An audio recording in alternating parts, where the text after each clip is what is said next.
Seánie O'Baoill, the Monahonian saw in Moira, the An Fál Carrach in Cantor Claynila, near Husker Donegal. Both the farm comprises of about 80 hectares of land. There's about 50 hectares of that is commonage land up on Muckish Mountain. The other parts of the farm, I suppose, would be SPA for the Corncrake, that's at Balnass, and also out on Toraigh Island. At the minute I'll be running about 170 Mayo ewes and then a small herd of Galloway cattle. So this is the herd of Galloways that I would have purchased back maybe 5 years ago. I would have had a herd of Simmental cattle. Now the Simmental cattle really would have been bigger animals. They would be maybe 650 kilos, where these would be maybe between 500 550 kilos, the cows.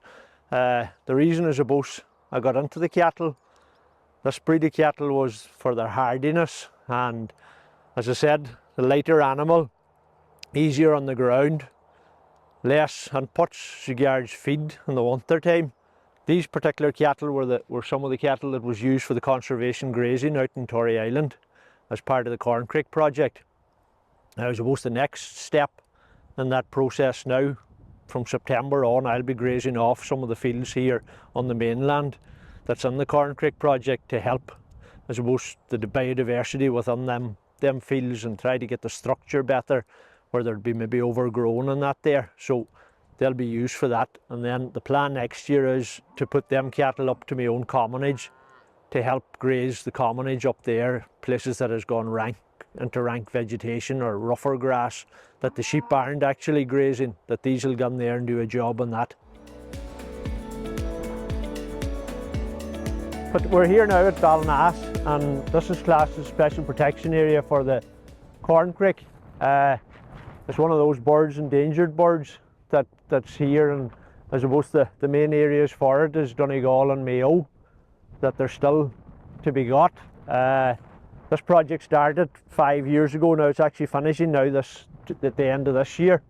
But when we entered the project, I suppose there was things we had to do or they felt that would be of benefit to the Corncrake going forward.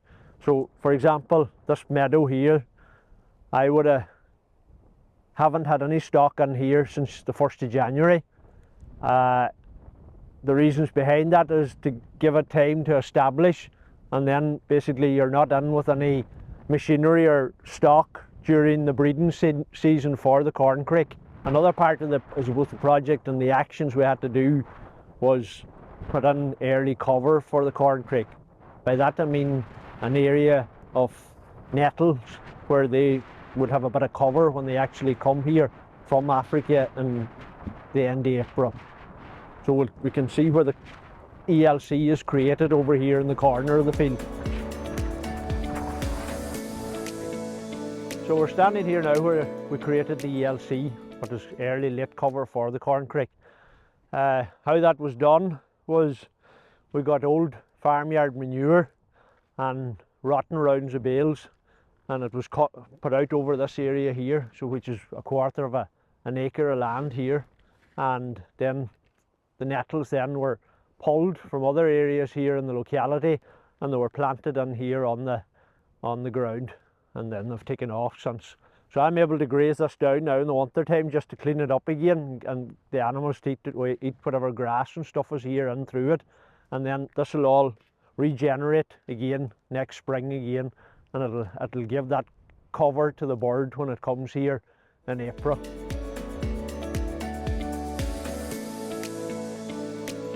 Yeah, we're just here where I've made the pond. As I said earlier, it was a bit of wet ground that was dangerous actually for cattle. There was nearly lost an animal here, and when I was doing the trees and the planting around this area, I decided at that stage that it would work a pond here for me. So again, in acres now, there's an opportunity for farmers to put ponds in on their farms. Again, I suppose is to help that whole area of nature. And funny, in regard to this pond, there's been wild duck here on a regular basis, on top of, I suppose, everything else that goes with having a pond on the farm. But it was just when you'd be passing down, you know, you would see them swimming about down here in the pond, and it was a lovely feature, so it has been since it was created.